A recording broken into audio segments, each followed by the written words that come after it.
මම නවදා Lakmini Perera ලැට්වියාවල bachelor's programme එකකට TSI university එකේ ඇප්ලයි කරලා මගේ වීසා එක අප්‍රූව් වෙලා තියෙනවා. ඒතරම මෙහෙන් මං මුලින්ම මට ෆ්‍රාන්ස් වල වීසා රිජෙක්ෂන් එකක් තිබ්බා. එතකොට මං ගොඩක් කන්ෆියුස් වෙලා තිබ්බේ ආයෙ ඇප්ලයි කරද්දී මගේ වීසා එක සක්සස් වෙයිද කියලා. ඒත් සුපුණු නිමේෂුයි තමයි මාව කන්ෆිඩන්ට් කරේ ඇප්ලයි කරන්න පුළුවන් කියලා.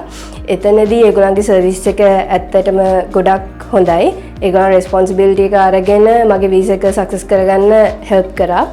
තව අනිත් ඒජන්සිස් එක්ක මම වැඩ කරලා තියෙද්දී ගොඩක්ම මේගොල්ලන්ගේ දැක්ක ලොකුම දේ තමයි ඒගොල්ලන් එහෙන්දින් වුණත් ඕන වෙලේක මාව කන්ටැක්ට් කරා. මගේ ඉන්ක්වයරිස් වලට හැමතිස්සෙම වගේ රෙස්පොන්ස් කරා. වීසා එක හම්බෙලා තියෙද්දි දැන් උනත් ඒගොල්ලන් මගේ ඉන්ක්වයරිස් වලට රෙස්පොන්ස් කරනවා. ඕගොල්ලොත් ෆොරින් এডুকেෂන් එකක් බලාපොරොත්තුෙන් ඉන්නවා නම් EVC එක through apply කරන්න කියලා තමයි මම කියන්නේ. මොකද ඒගොල්ලන් තමයි හොඳම සර්විස් එක දෙන්නේ.